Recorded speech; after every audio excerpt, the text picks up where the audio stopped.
那就请花掌柜重新拟定订单。里面请。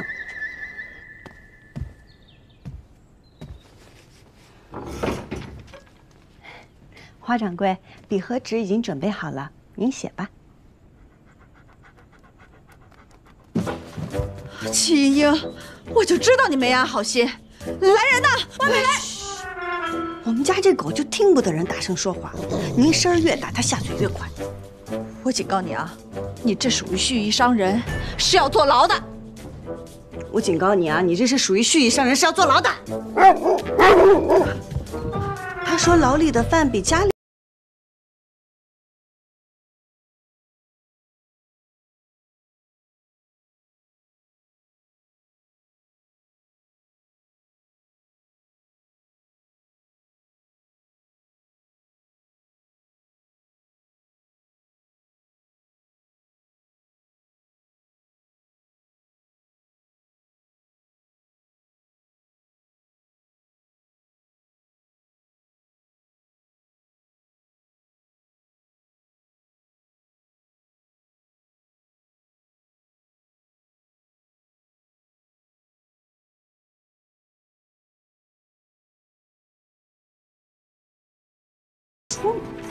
成交，劳您画押。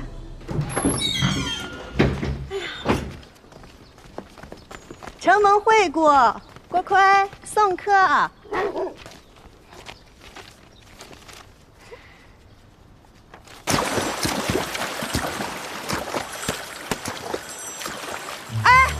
焕焕是严禁饮马。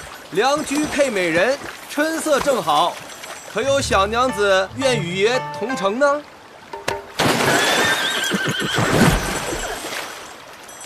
吓死！爷这个姐姐娘的，差点摔着爷。这位小娘子很是俊俏，爷带你进城游玩一番啊。我爹，流氓！快爷！哎，快！他们调戏小娘子！敢来三道堰欺负小娘子！我看你是打老虎脱裤子，又不要脸又不要命啊！就是，你说谁的脸是钉的？你知不知道爷是谁呀？怎么跟爷说话的？爷告诉你，打你就打你！我打你之前还查一下你家家谱啊！打他！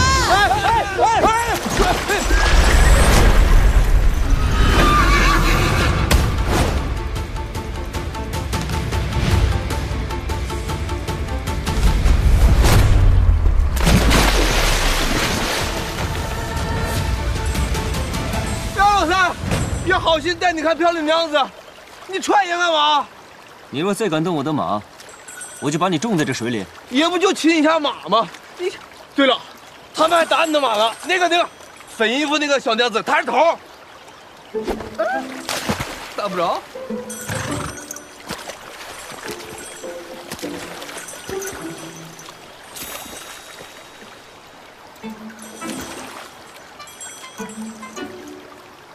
是你呢？多谢郎君为我实话。我若没来得及时，他霍便就死在这儿了。对，是他调戏小娘子在前，我若没及时拦住，他霍便入牢狱了。这么说，他确实该打。不是姚老三，你怎么胳膊肘往外拐呀？可是，你们却打了我的马。对呀，对不住啊。我们打的时候，他也没说是你的马呀。你说这马竟不会说人话，他但凡说一句是你的马，我们也不会打他。就是。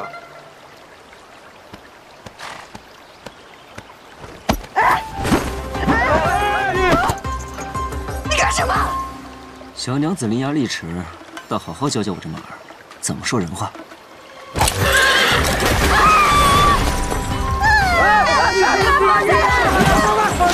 放下来了！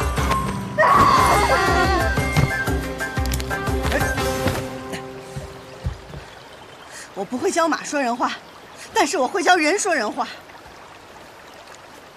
这人会悬崖勒马，马可不会控制自己。下次打人的时候离马远一点，我不是每次都能来得这么及时。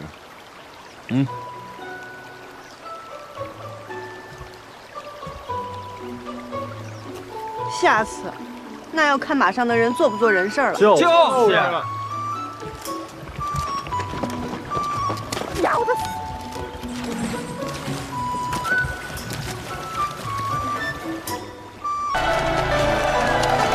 蜀锦兴于春秋，而盛于汉唐，因产于蜀地而得名。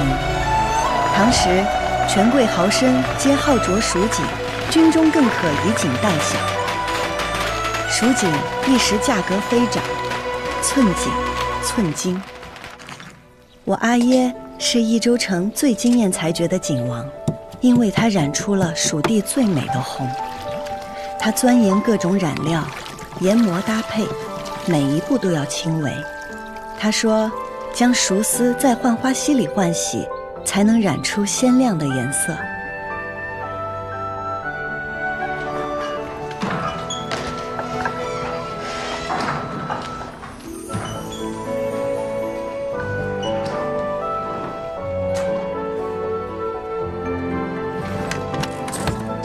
那是我见过最美的红丝，张扬热烈，流光溢彩。阿耶叫它蜀红丝，只是蜀红太美，美得怀璧其罪。季归南，你好大胆子，竟敢以次充好，拿赝品充当贡锦！刘警官，当日是你我一同合宴，每口箱子我都亲自验看过，绝无可能有假。如今交与督运官，仅在驿馆放了一夜，变成了赝品，这其中定有蹊跷。大胆！难道是督运官偷了你的贡锦不成？来人！是，给我拿下！慢！你的官职还没有拿人下狱的权利。我要面见4时，自证。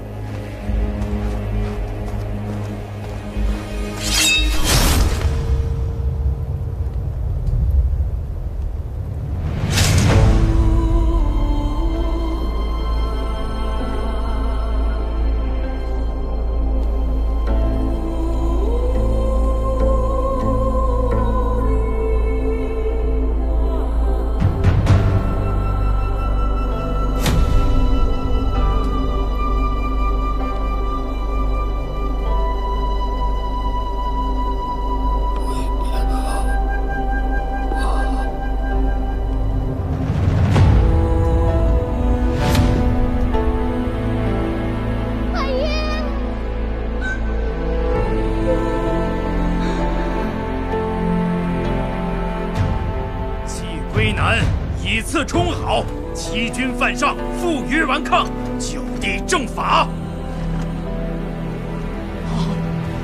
是。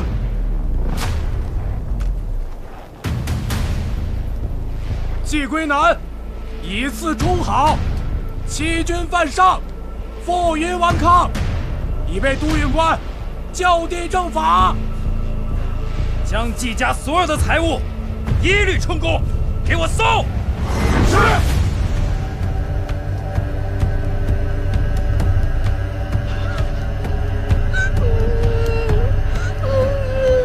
兔子是不可能一口咬死老虎的，但只要它不被发现，它就可以一直咬下去。总有一天，它会咬死老虎的。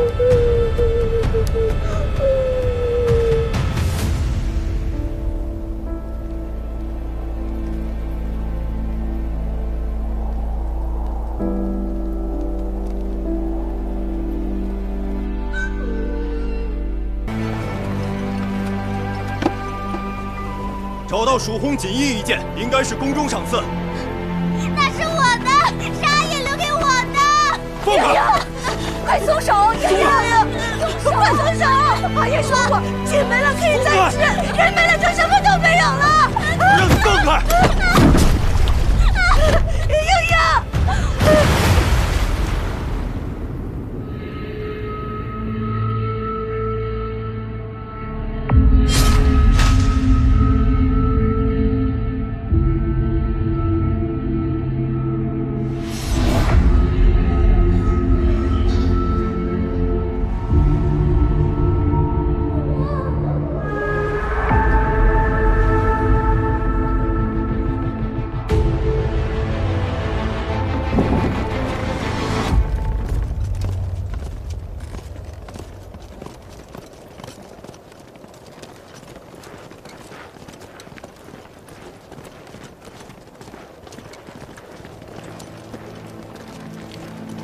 你不能去！哎，秀媛，你不能去！阿姨，求你救救季家！哎呀，孩子家里你懂什么呀？求你了！哥还要回家，哥还要回家。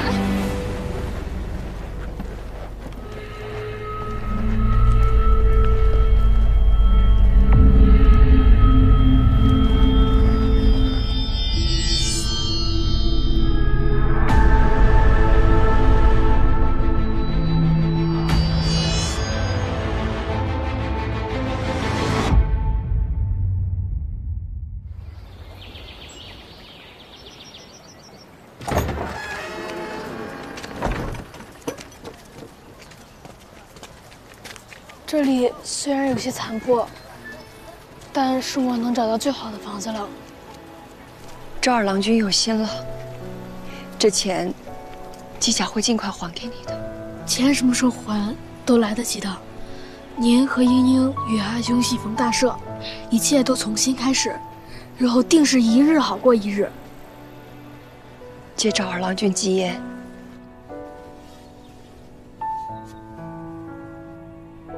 夫君，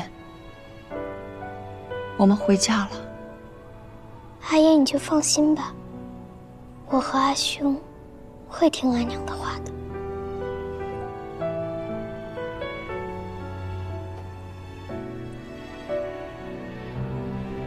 季夫人，既然回来了，还请出来一见。季夫人，那咱们的债是不是可以清一清了？ 诸位，这个钱，季家一定会还的，只是如今家产被抄，现在身无分文，还请诸位掌柜再宽限些时日。我倒是替夫人想了一个好法子，我已然与诸位掌柜说好了，只要夫人肯将蜀红丝的配方交给刘某，咱们的债一笔勾销，其他掌柜的账我替夫人还了。 我阿爷获罪，家里也被抄了个精光，不曾留下蜀红丝配方。婷儿，我阿爷在世时待诸位伯伯不薄，诸位伯伯这样咄咄逼人，传出去不怕坏了名声吗？名声能顶饭吃吗？要么还钱，要么交出蜀红丝配方。赵修远愿以身作保，不知诸位可否宽限些时日？咱们是跟姓季的讨债，一个外人。 插什么嘴？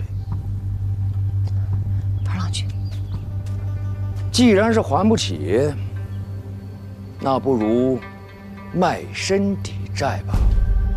带走！你们要干什么？干什么？你们干什么？你们干什么？放手！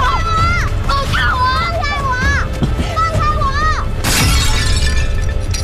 住手！阿娘，阿娘，你们住手！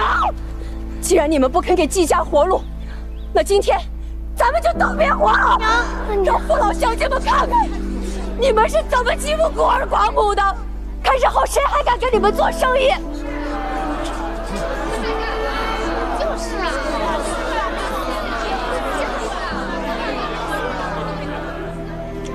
好，今天我就退一步，这笔钱就算是咱们借给你们的。 利息就算5分，从今年开始，每年都得还利。若是晚了1天，哼，别怪我们告上官府，让你们季家以身抵债。走。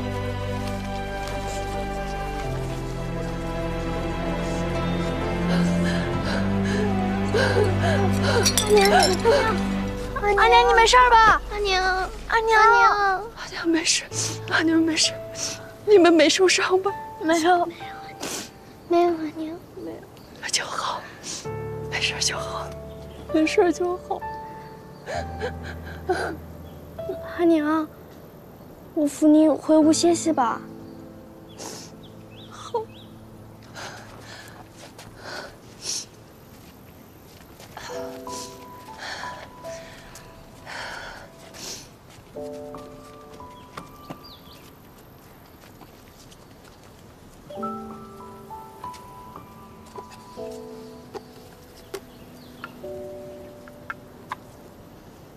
了俏韩雪静，娥皇史迎春。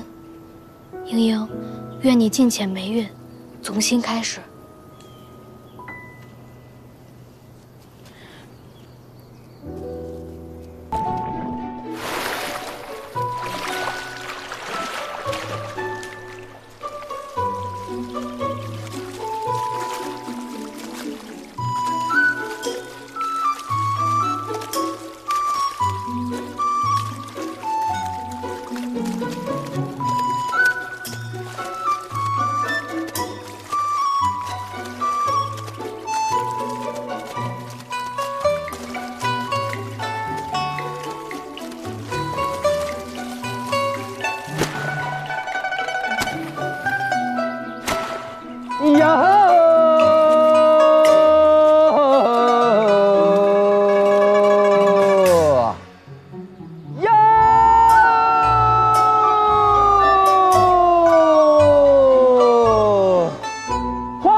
家里来了，快跑！快，搜摊！快！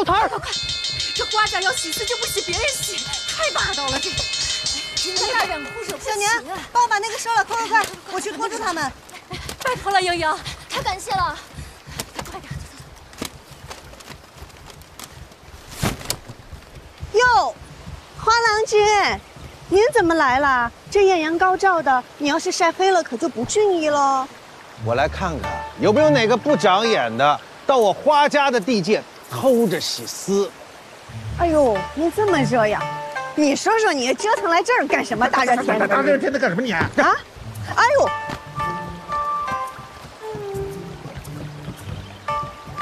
今日我季家交货，花郎君怎么不去看看呀？看什么看啊？这生意上的事儿，都由我英明非凡的夫人都会处理妥当的。也是哈，你们家都是夫人说了算。哎。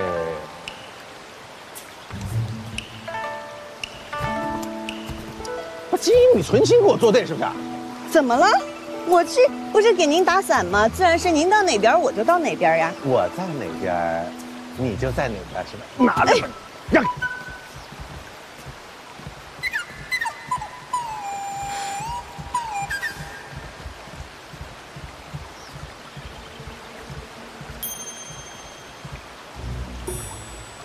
算你们这帮小兔崽子跑得快！要是以后谁还白天到这儿来偷着洗丝，我打断他的狗腿！就是。哎，金英啊，你怎么在这儿？路过，有事先走了，您让一下啊。好。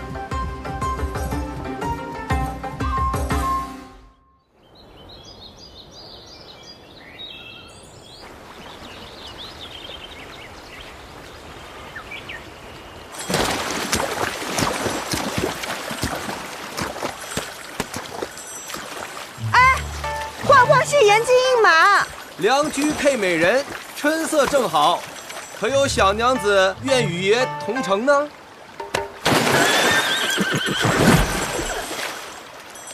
小子，爷这个姐姐娘的，差点摔着爷。这位小娘子很是俊俏，爷带你进城游玩一番啊！我爹，流氓，快跑！爷，快！他们调戏小娘子。敢来三道堰欺负小娘子，我看你是打老虎脱裤子，又不要脸又不要命啊！就是，你说谁的脸是钉子？你知不知道爷是谁呀？怎么跟爷说话的？爷告诉你，打你就打你，我打你之前还查一下你家谱啊！打他！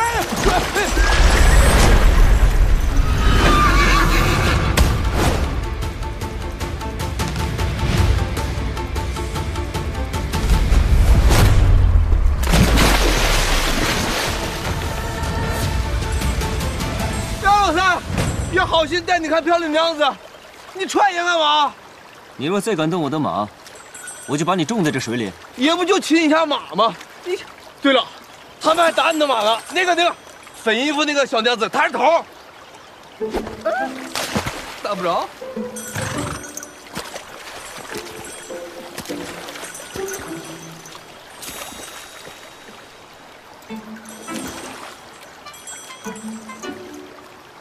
是你呢？多谢郎君为我实话。我若没来得及时，他祸变就死在这儿了。对，是他调戏小娘子在前，我若没及时拦住，他祸变入牢狱了。这么说，他确实该打。不是杨老三，你怎么胳膊肘往外拐呀？可是，你们却打了我的马。对呀，对不住啊。我们打的时候，他也没说是你的马呀。你说这马竟不会说人话，他但凡说一句是你的马，我们也不会打他。就是。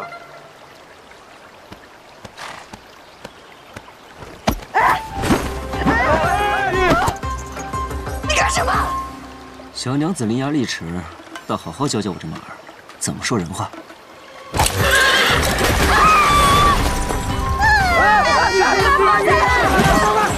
放下来了！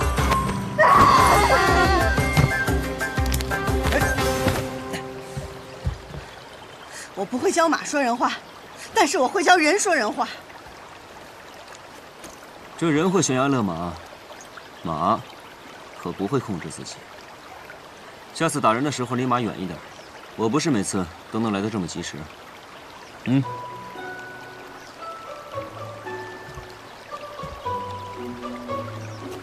下次，那要看马上的人做不做人事了。就是。咬他！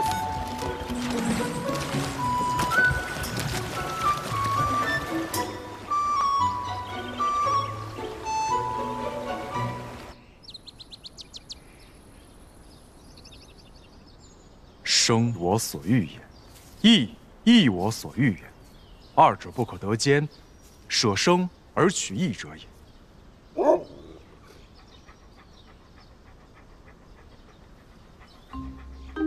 咱家今日只有这个了，你且将就2日吧。君子食无求饱，国魁，你虽然是狗，但是做狗也要有做狗的规矩，要做狗中君子，不能太重口腹之欲的。再挑食，我打断你狗腿！吃。平英，今天脾气怎么这么大呀？你又跟谁吵架了？没，就打了一架。啊？和谁啊？我不知道。我看那衣裳还挺富贵的，但是他不知道我是谁。阿兄，咱们说好了，老规矩，不找上门就是无事发生，找上门就带阿娘出去走走。郎君，儿子，那花场回来了。阿兄，我怕我去会会。哎，我先去拖着他，给我。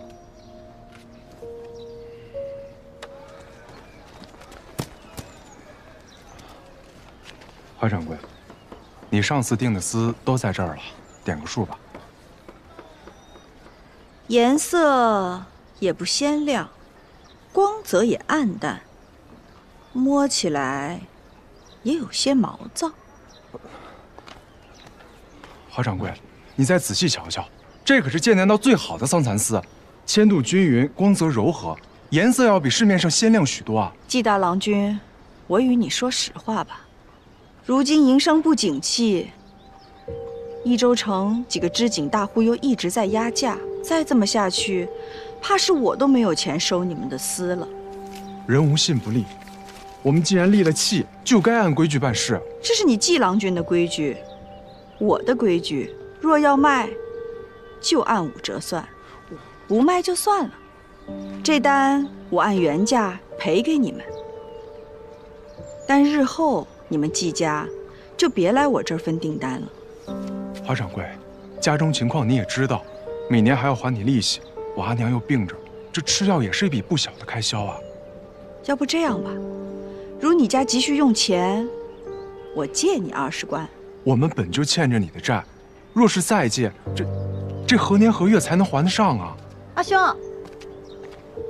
花掌柜与你开玩笑呢，他不会再借钱给我们了。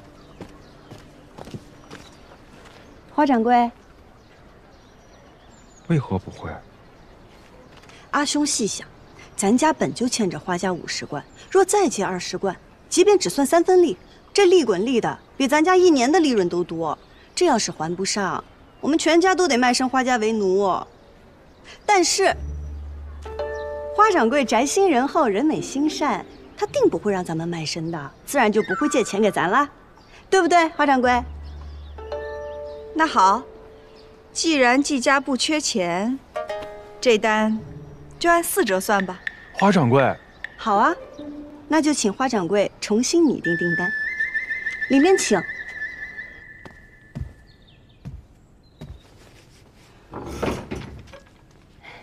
花掌柜，笔和纸已经准备好了，您写吧。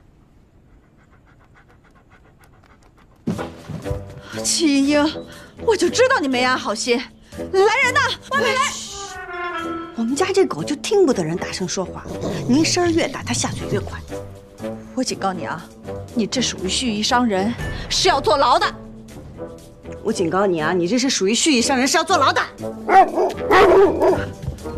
他说牢里的饭比家。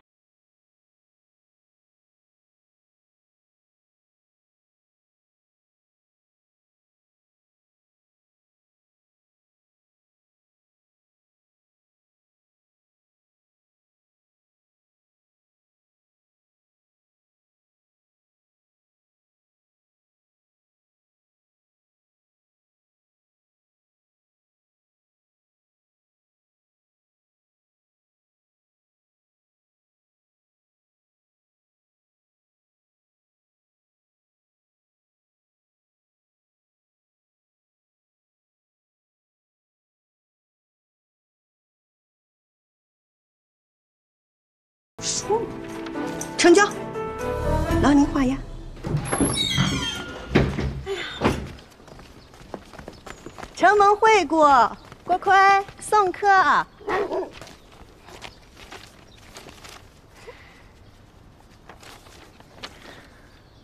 艳阳，我知道花掌柜是为了让咱们家利滚利，一辈子给他当奴隶使。可你今日如此对他，若是来日他不收咱们家私了，可如何是好？咱家私染的好，便是7折他也不亏。他生气归生气，但他是个商人，利益是第一位的。可阿爷说过，以德服人，生意才能长久。阿爷也说过，只与讲道理的人讲道理。阿兄，咱们不是说好了吗？死的归你管，活的归我管。好。哎，戚夫人，听闻您女儿今日在浣花溪畔与人打起来了。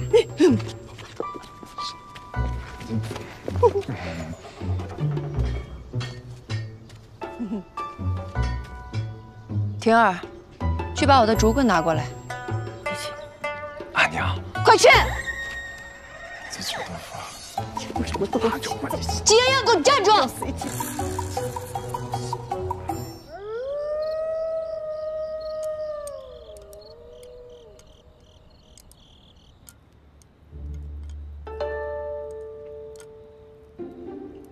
阿娘，他又不是哑巴，不需要你替他辩解。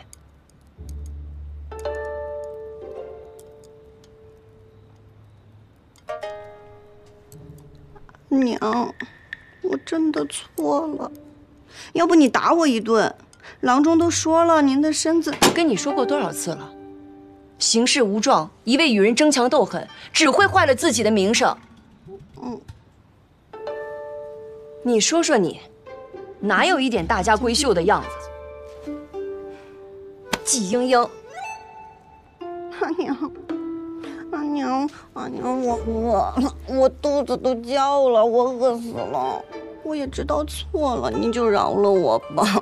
行了，赶紧坐那儿吃吧。我就知道阿娘最疼我了。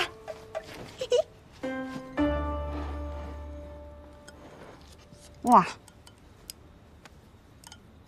我在想哈，这个花掌柜从8年前便开始收集我们的欠条，直到今日成为我们唯一的债主。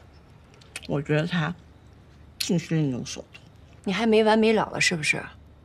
这些事儿就让你阿兄去操心就好了。如今你已经长大了，不能再跟以前一样。更何况你和赵家的二郎君还有婚约在，这些年赵二郎君对我们家不薄，你不能让人家为难。阿兄都还没成婚，我不急。长者赐，不可辞。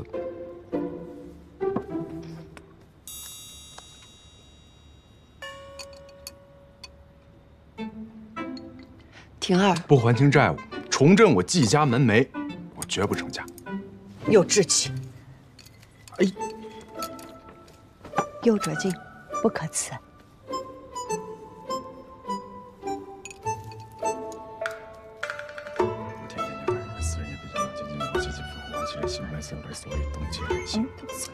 好了，金莹，你说说，今天你到底跟谁打架了？阿娘，其实我今天真的没有打架，其实是因为我们焕花染坊和韵霞染坊，还有别的好多家染坊吧，有一些那个，就是，哎呀，这个我也跟你说不清楚。哎呦，郭辉还没吃饭呢，我得给他送点饭去。金英，乖乖，你，算了，乖乖。这孩子，婷儿，你知不知道他跟谁打架了？我不知道啊。那明天赶紧去打听打听啊，然后好生去人家给人赔个不是。阿娘，莹莹虽不娴静，可也从不会主动惹事。我看这件事还是对错又有何相干？他不明白，难道你还不明白吗？明白。天理昭昭，我早就不奢求了，我只盼着你们兄妹俩能够一生平安顺遂。知道了，阿娘，别气了，吃饭吧，我明天就去。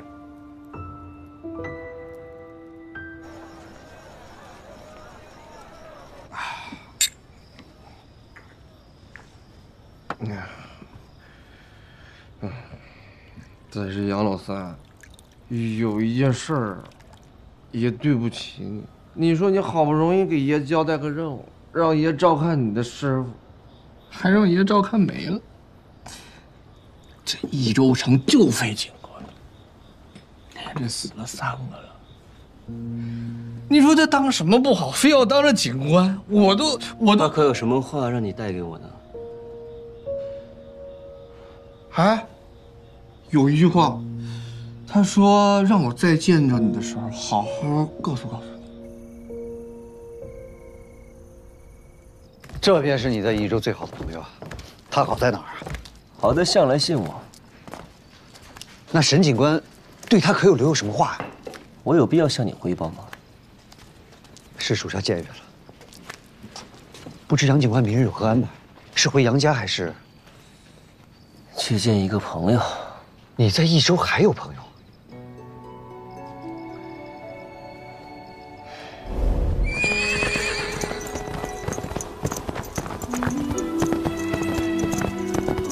送信的人只是说官兵围住了你家，或许有什么误会。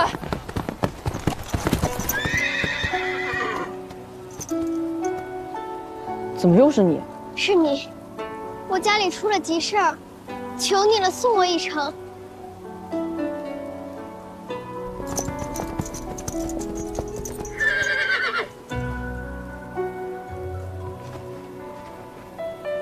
若是我家能逃过此劫，我定去交你这个朋友。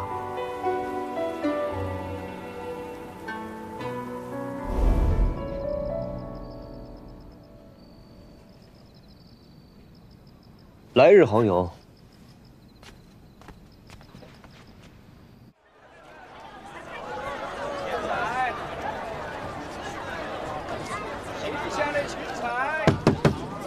叫金义出来！金义出来！娘子，金义，我知道你在家。娘子，这可怎么办呀？开门！难怪昨日夫人差我去问你与谁打的架，谁也不晓得。原来不是三道堰的，是益州府的国舅。这怎么办呀？偏生夫人和郎君这会儿也不在，出去采买去了。桂叔别怕，我在家呢。娘子，你找什么呢？找个趁手的家伙。开门，开门！爷都要死了呀！哎呀！了，这一大早这么热闹呀？哟，哎呀，原来是国舅爷大驾光临啊！哼，这都害怕了吧？我告诉你，你乖乖跪下给爷磕头认错，爷就大人不计小人过，放你一马。哎呀，感谢您，大人不计小人过，大人有大量。可是我这前看右看，左看下看的，也没看到您的伤口啊。你看我这腿、这头，这胳膊，这全都折了。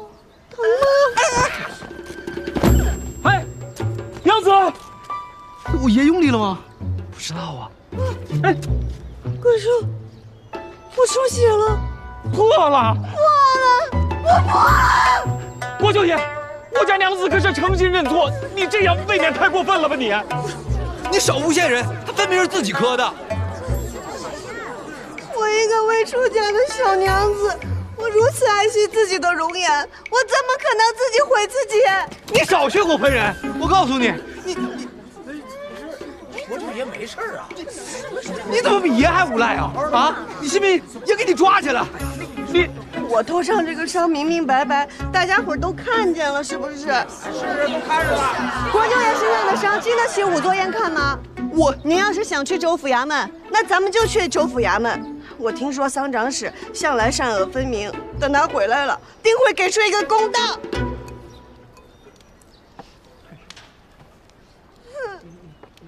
我看看啊，果然是他。这就是你说的朋友，蜀红简王之女季莺莺。你是真认识，还是为了安排？不管你是为了什么，这种情况下，你不打算帮个忙吗？用不着帮他。你看，那伤是假的，不过反应也都挺真的。你别忘了，你身上还有寻找蜀红寺的黄命。就是这个味道，我之前做过，怎么着都没做出来。你尝尝。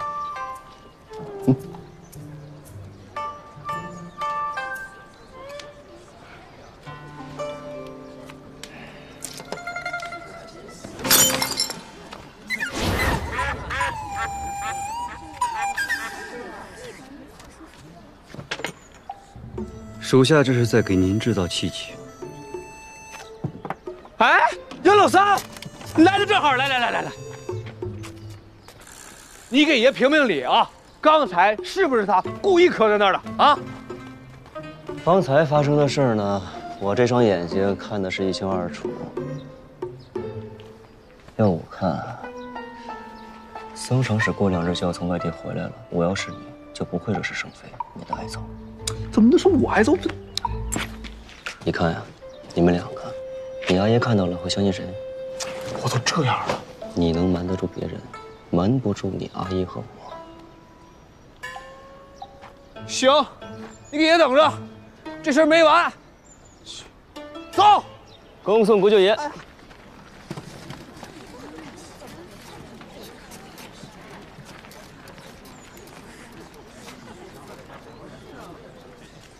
诸位，这人都走了，还嫌热闹没看够啊？要不我把国舅爷叫到你们家门口去看热闹啊？啊！走，回家，贵叔。大叔，方才我不小心摔碎了一只碗，身上钱财未带够，还请大叔替我还个碗钱。啊？大叔若不方便，那我就只好请国舅爷回来替我还这碗钱了。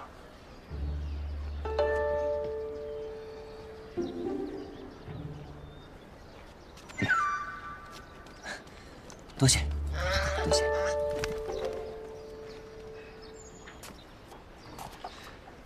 金小子，冤有头债有主，若不是花家郎君告知14郎，浣花溪边有美景，指得他非要在那边给我接风洗尘，也不会有这番误会。花家，一点都不意外。那既是如此，就有劳这位郎君多劝说劝说国舅爷，不要记恨我们3道堰的儿郎。可有什么好处？多做善事会有福报的。这干涸的速度，这颜色，你这头上怕不会是染料吧？欺瞒国舅，胆子可够大的。郎君想要什么好处？我帮了娘子，娘子总该让我进去讨杯水喝吧？成，请。稍等。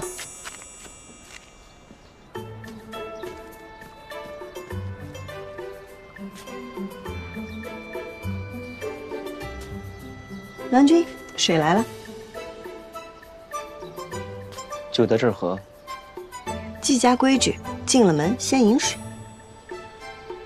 好。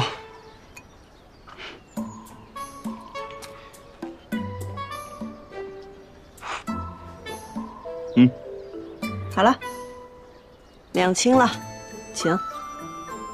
我还没进去呢。你说要进门，我也让你进了；你说要喝水，我也给你倒了。多谢郎君相助，恕不远送。哎，不是，我帮了你。谢谢。多谢郎君。娘子，娘子，娘子，你把我放外面了！哎，娘子。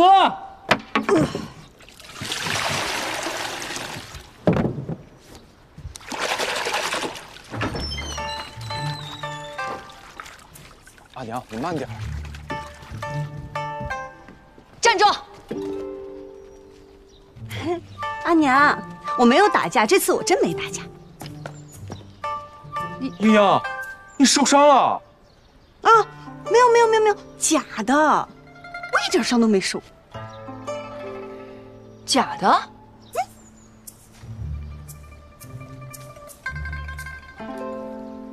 嘿嘿，你看是不是？怎么，假的我就不骂你了？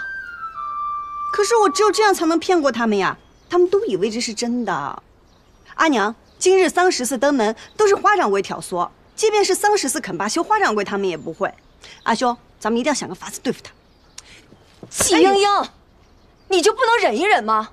就非要由着自己的性子跟别人对着干是吧？那花掌柜自是欺行霸市，为人不耻，可他为什么全人只盯着咱们季家祸害？阿娘觉得是因为我不肯低头，他们才不放过我们家。阿娘觉得是我错了。我跟你说过多少次了，我只希望咱们季家能够安安稳稳的过日子，哪怕是受点委屈、吃点亏，只要不惹祸事，那就是福气。难道阿娘这么说也有错吗？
都听好了，打今日起，浣花溪无论是白天还是晚上，都不允许他这个惹是生非的人来这儿洗丝。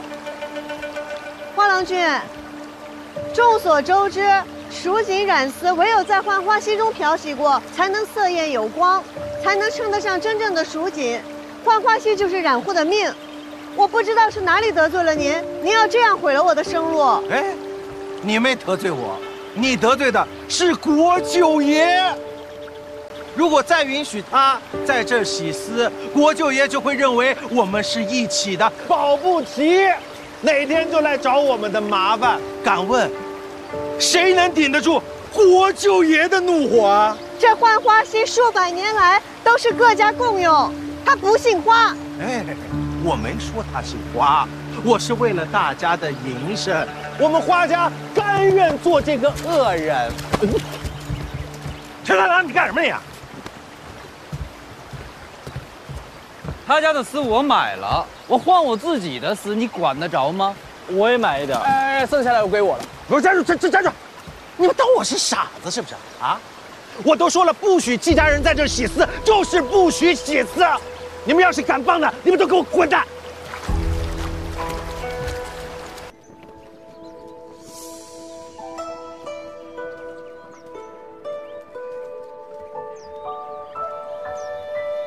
昭儿哥哥，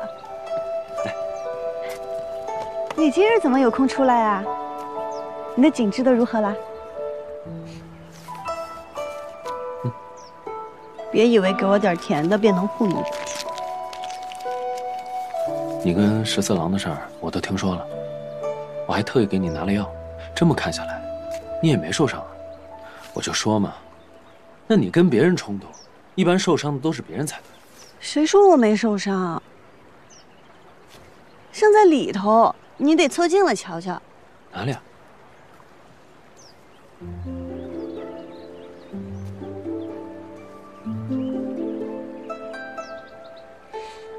我就知道你骗我，那染料的味道我都闻见了。不是说怕红色吗？怎么还往脸上抹呀？我只是怕流动的红，像血水一样涌动的红，不是什么红都怕的。好了，说正事儿吧。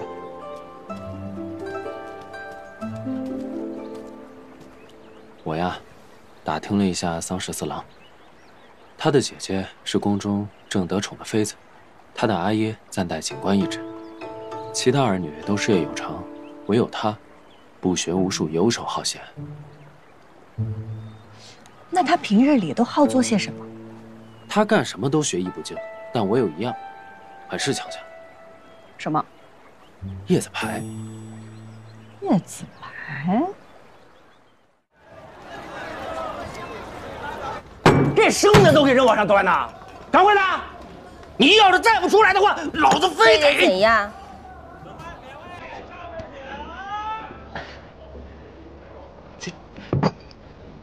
老板娘是吧？玉玲珑，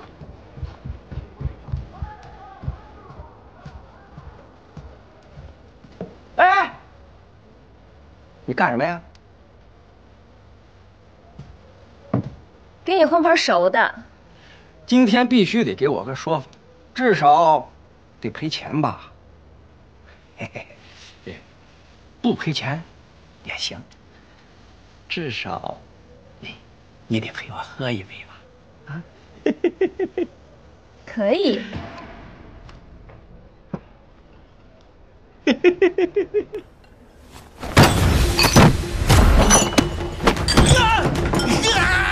你敢去我这儿，为何将月不还？酒色醇香，酒客月落，家不还，概不赊账，当月不还，家难还。能吃就吃，不吃就滚。你们这是黑店，你给我们吃这些臭鱼烂虾，要吃死人的，你知道吗？我到衙门告你去吧。昔日王相出任西川节度使时，曾于酒馆用饭，亲口大赞这愉快。花落金缕明玉镜，不逊风月过江南。王相大家称赞的，客官却不屑一顾，说这不是人吃的东西。如此诋毁王相，也不知道到了衙门，那板子会先打谁。我为什么要听你的？我若是你，便乖乖把钱付了，赶紧跑回家躲起来，等这事儿大家都忘了再说。我再也不来了！我再也不来了！打扰各位雅兴，今日一应酒品，通通9折。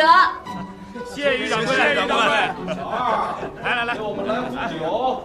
来了。这王相什么时候夸过我这儿的愉快啊？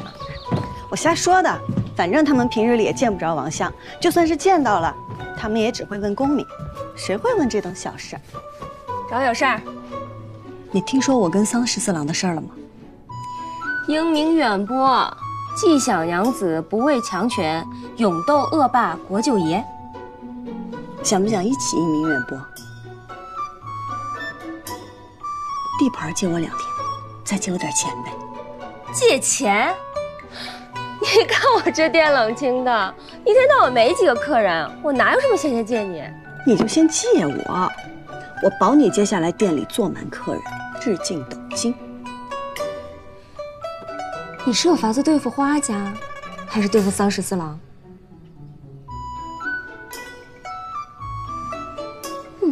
借力打力，谁还不会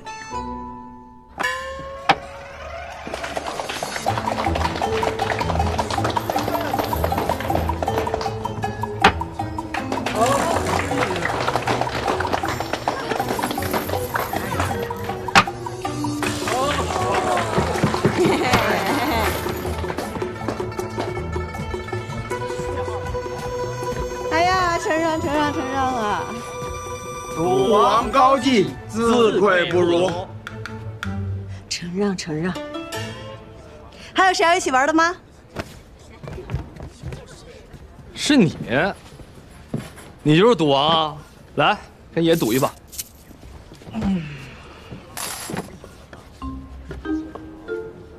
哎，跟你说话呢，没听见啊？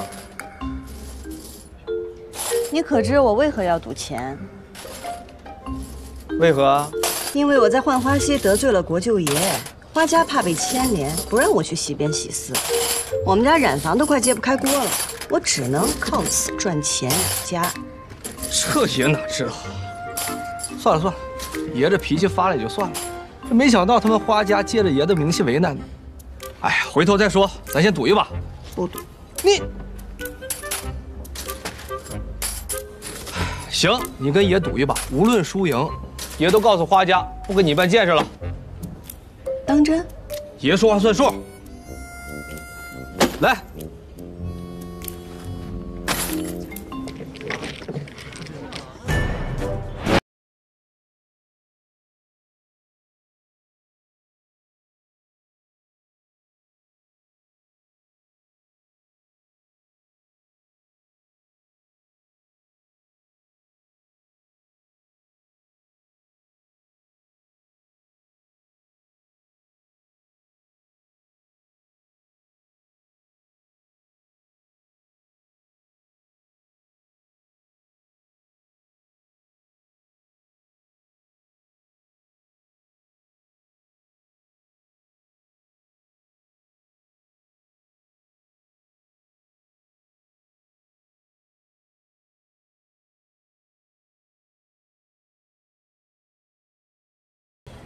季娘子牌技果然了得，10次便能赢8次，的确了得。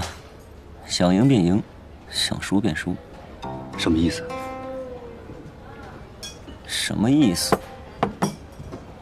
吃点东西再喝，免得伤身。看你这衣裳，不靠杨家，也没挨饿。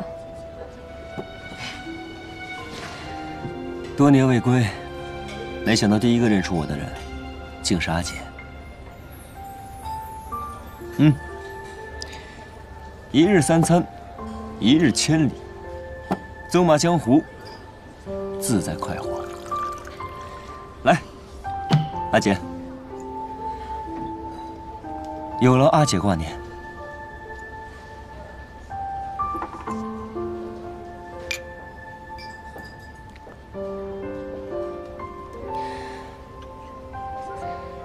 阿姐的酒还是这么好喝。少叫我阿姐，显老。行。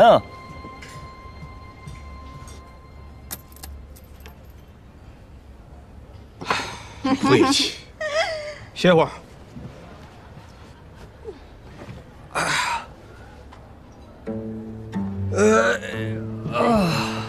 国舅爷，我都认输了，你就让我回家吧。那不行，爷还没玩够呢。来，再战300回合。兔崽子！你个兔崽子！老子刚回来，你就跟我惹事！你还抢夺民女，趁日赌钱！给我站住！站住！哎呦，别打了，别打了！你给我下来！我不下，我下去你肯定打我！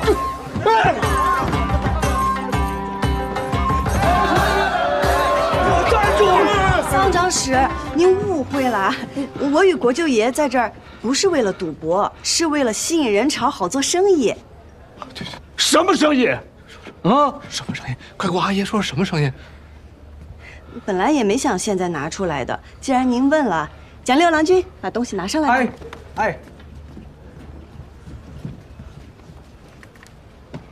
您看，这是我们染丝会做的叶子牌荷包。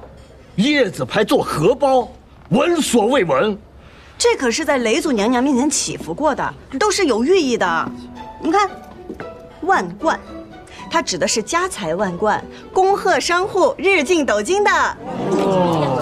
这个是锁子，说的是上下求索，寓意读书人早日登科。您看这个文钱是文思极勇、前途无量的意思啊。哦，这个厉害了，10万，这可是14郎点名了要先送给您的。送给我？啊，是阿爷，阿爷，这是送您的，我给您带上。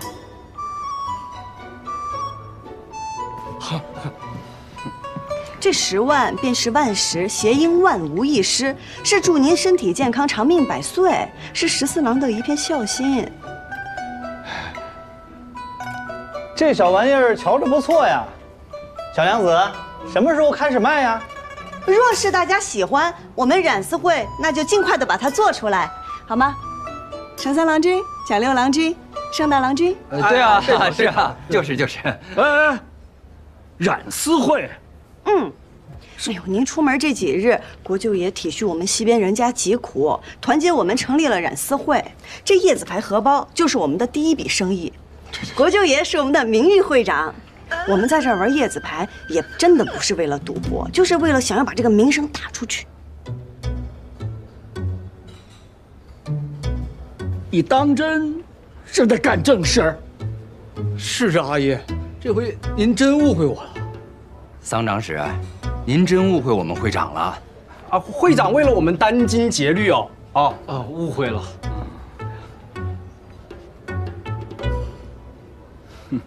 有点意思，别欺负人，也别让人给欺负了。阿爷慢走，慢走。哎，诸位客官，若是喜欢我们染丝会做的这个叶子牌荷包，现在便可以下订单，前50人半价。桑长史身上那款工艺复杂，可能现在没有这么多，只有30只，先到先得。我来。我跟你说，想要的话到我这儿来签单啊！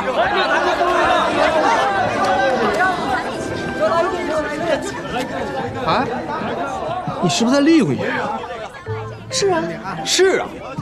我们本来就在这儿卖荷包的，谁知道你会来，更没料到你阿爷会来呀。那你过几日你可以跟你阿爷说，你不想做这个名誉会长了，那就和我们没有关系了。那不行，这官儿爷当上了还能还给你怎样？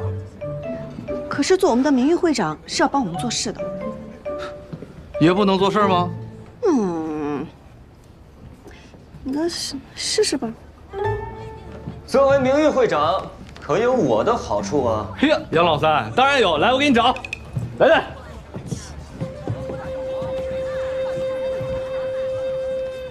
我想与季娘子赌上一场，谁若输了，便应对方一个条件。好啊！哎，十四，你是什么会长来着？名誉会长。难怪没人听你的，徒有其名，没有实权。该不会他从一开始就是在诓你吧？你看啊，你阿耶为何来得这么巧？这么巧，他们就是今日赌。我与你赌。季娘子，不如我们换一种玩法。1人3张，一起赌，这样快些。行。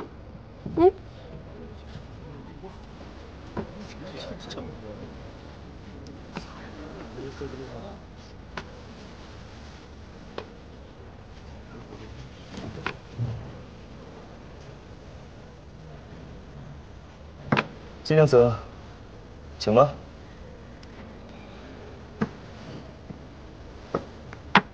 哇！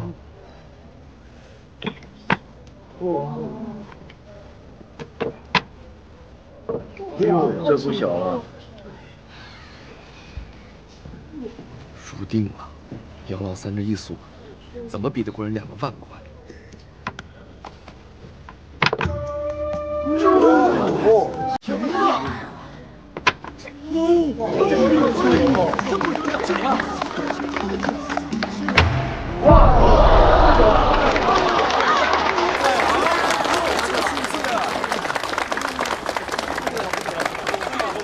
金娘子，我这牌可有问题？杨三郎君技高一筹啊，我认输。有什么要求尽管提吧。我想到季娘子家中好好拜访。你怎么老是想去我家？这件事情能如此顺利，还多亏了你们。我们。哎，听说没有？那不对呀，益州点6支。来了个新的叶子牌赌王，百战百胜，从来没有败过，打遍益州无敌手的国舅爷。我看跟他一比，简直是小巫见大巫，那肯定的呀。现在，立刻，马上到去见他。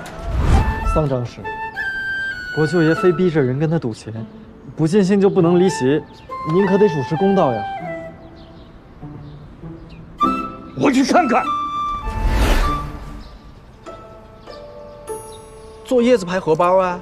我婉婉儿还有好几个人，我们熬了好几天才赶出来的。哦，用桑十四最喜欢的叶子牌，把他骗过来与你赌钱，再把桑长史引过来棍棒教子，让桑十四不得不被咱们按到头当了那个会长，环环相扣啊！厉害啊，高明。只有一点不明白，你真的是赌神吗？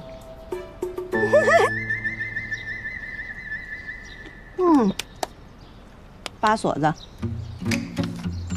嚯，嘿，5万贯，7分钱。哇！其实他们每张牌经过手汗、酒气、茶渍的磨损，在颜色上都会有一些细微的不同。我就是靠变色记住牌的。行吧。那接下来咱们做什么呀？那自然是有仇报仇，有怨报怨喽。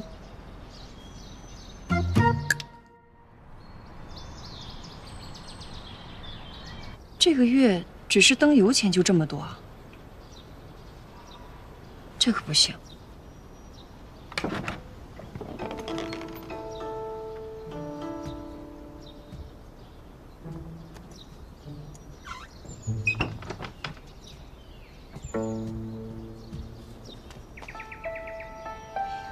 省着点用，早点把钱还上，这样英英也不用那么累了。吓死我了！又想偷溜出去？所以，阿兄，求求，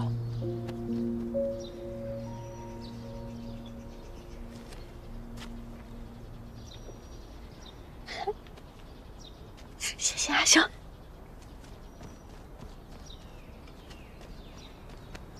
这几日你多囤一些染料和丝线，除了花家以外的订单，哪怕赚的少一些、量少一些，也尽量接下来。又要干什么呀？以防万一而已。我跟陈三郎他们已经说了，但是平儿家里最近怕是不愿意让我跟他来往，劳烦阿兄跑一趟。囤染料倒无妨，可华掌柜霸占着浣花溪，本就无处染丝。阿兄信我，很快咱们就有地方洗丝了。季莹莹。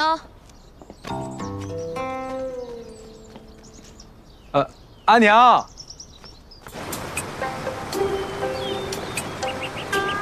哎，岂有此理！竟敢抢占地盘，不让咱们染丝会洗丝。那是之前，这不是您来了吗？我看他们谁敢。放心，只要有爷在，爷罩着你们，看哪个敢找就麻烦。自然自然。来了！金人他们过来了。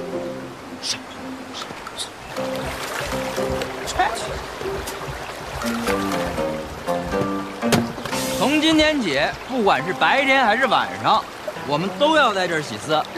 你这个吃软饭的老总赘婿，还不赶紧滚回去给你婆娘洗脚去啊！嘿，你们这帮死小子，反了你们了！我阿爷说了，要多动脑子，少动手，要学会以理服人。今天主打一个以和为贵，以理服人。都愣着干什么？给我上！哎，等等，我告诉你一下，咱们从今儿个起是国舅爷罩着的，你动一下我们试试。我告诉你，在西上，我是这个国舅爷就是个屁，还国舅爷，给我打！你敢骂国舅爷？国舅爷，咱还以理服人吗？敢骂国舅爷？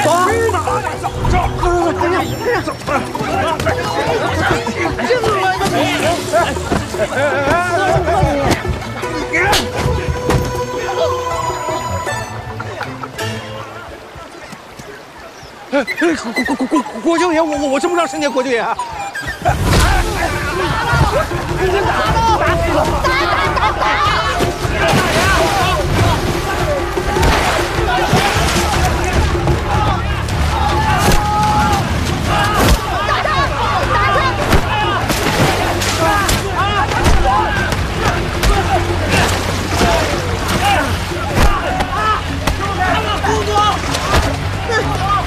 花想容，你也有今天。就是他们在西边都要闹事儿，都不住手！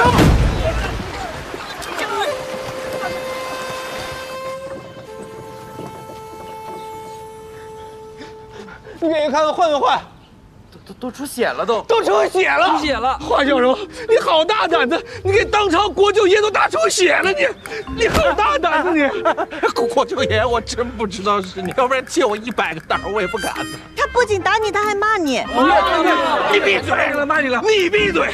我想起来了，你骂我是个屁！我告诉你，哦，他还骂你是坨屎！你还骂我是个屎！你是不是活腻了？闭嘴！阿姨，你给我闭嘴！不是他打出血了都！跪下！我叫你跪下！还嫌不够丢人是吧？啊！你跟我过来。是。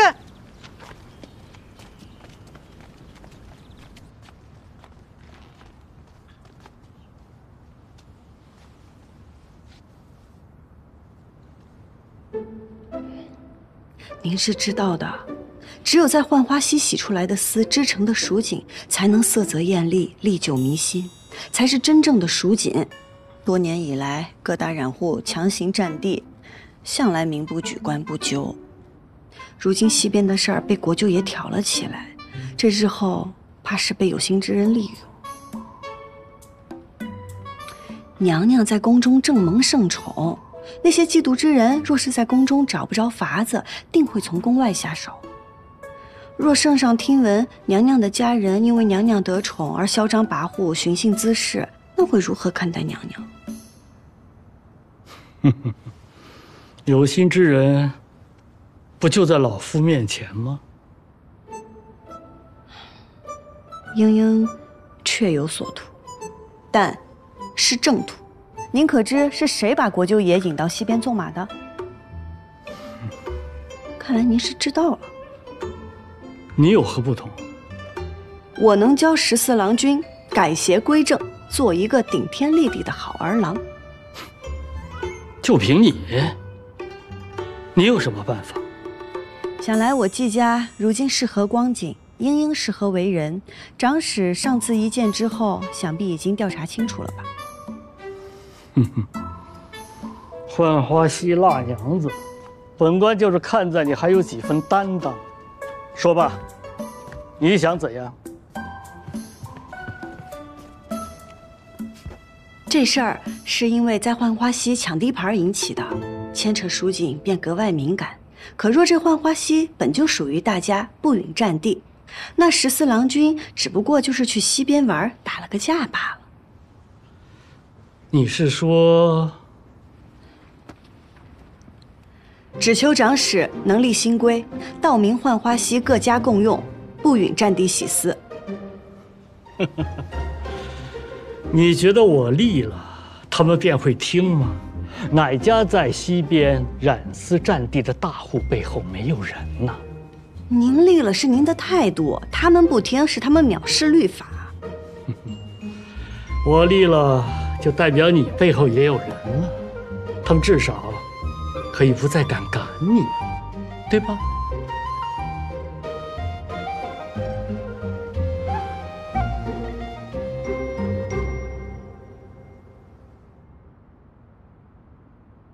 我相信啊，只要你努力，一定可以让季家重回当年荣耀。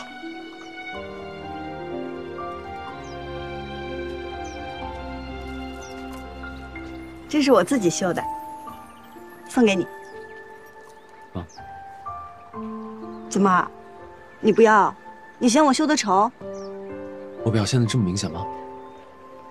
赵修元，给我，给我。不给。我的意思是说，我怕我做不到腰缠万贯。你知道我为什么要送你这个吗？因为你不缺文钱，你本就文思泉涌，前途无量。你也不缺锁子，不缺10万，因为你本就上下求索，万无一失。钱是没有了，送你幅画吧。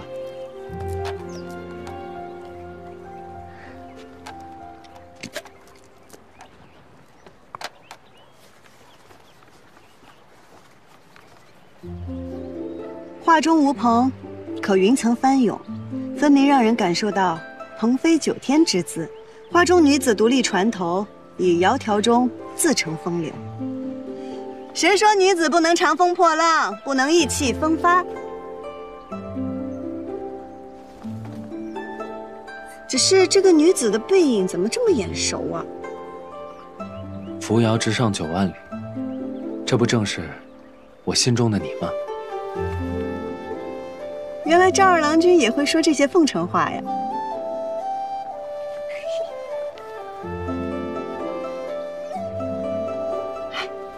我们将这画织成锦吧。这云、水、船，还有这女子，若是认真的话，不难织出，只是很难织出整幅画的浩瀚之感呢。若是用5重梭呢，增加更多的混色，黑白丝搭配数目不同，便可交织出深浅不一的灰色，可以用作云霞和水浪的阴影。阴影不错，但是若只有黑白的话，会显得整幅画死气沉沉。用平稳和斜稳交替织，这样才有可能织出大自然的流动之感。用主色数目增减来过渡色彩流动，用平斜断为基础，织出凹凸之感，再用不同的色彩凸显明暗变化。如果是这样的话，真的有可能织出整幅画的浩瀚之感。好，那我现在就回去调丝配色，我绣出来先试试。哎，你不是还有重要的事要做吗？那件事现在便只剩等啦。再说了，这也是很重要的事啊。来啦。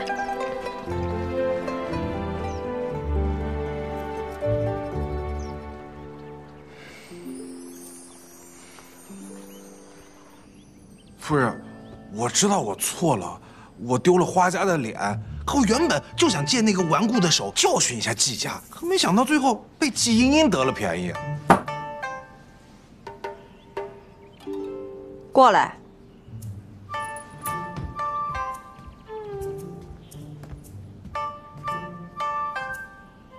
坐下。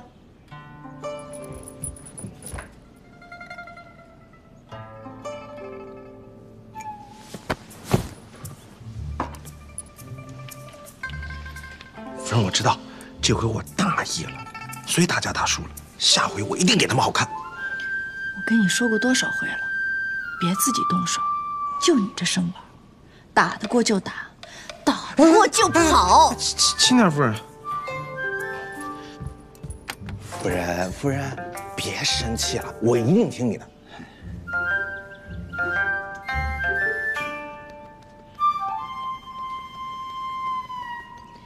一会儿去给我备车，我要出去一趟。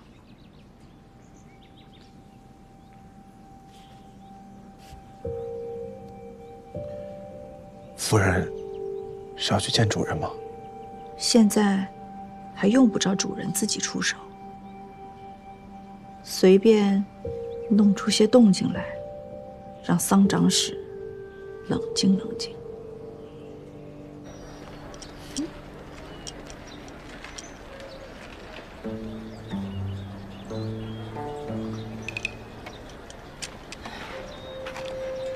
看季娘子这脸色，是不欢迎杨某在此。不过可惜了，愿赌服输，你该不会要食言吧？自然不会。杨郎君，那边请。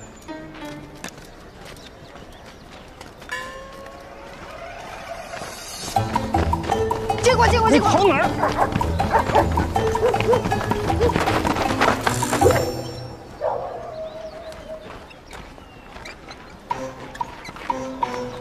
杨某读书少，但也知道这邪路是不通正堂的。您有所不知，我季家的规矩是越尊贵的客人越要在僻静处招待。郭奎，你可不许咬它哦，小心哦，它有毒。你叫郭奎？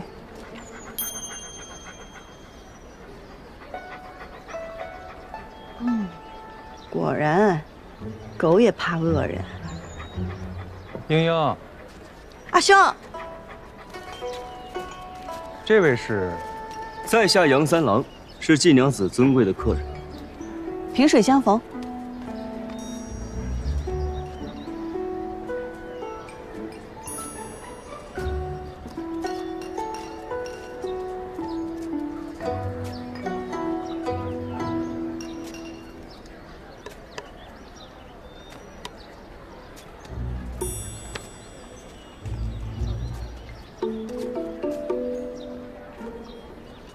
阿兄，阿娘在家吗？我一直在屋内支戟，不怎么去过前了。不过按照往日而言，阿宁此刻应该是出去采买。太好了。阿兄，给这杨三郎君倒碗水吧，他就喜欢喝咱们家的水。哦，好。哎，不急不急，杨某此番前来，并非是要讨水喝，而是为了拜访一位故人。故人？哪位故人？杨某记得季国父当年斗锦夺魁，以一幅蜀红锦博得满场喝彩，我也被其风姿折服。数年过去，辗转反侧，仍是难以忘怀。可谁能想到呢？如今却早已是物是人非。杨三郎君不只是为了来叙旧的吧？季兄跟着季国父多年，耳濡目染，定是得了几分真传吧。不怕杨三郎君见笑，季某与冉丝一道天分平平，不如我们家英英。家里的丝大都是英英染的。这染好的丝，就都晾在这儿了？还有一些晾在前院。阿兄，你还是去倒水吧。哦，好。哎，不忙。杨某是头一回到锦户来拜访，季娘子不妨带我到处转转，也好好好欣赏一番。我家世简陋，没有什么可观赏的。家世虽简，但也别有一番趣味。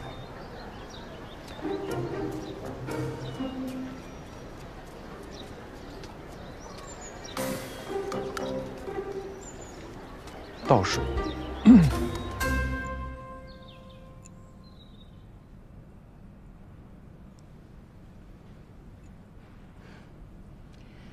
夫人光临寒舍，实乃我季家的荣幸。小女和赵二郎君自幼相识，此事我们不是早就聊过了吗？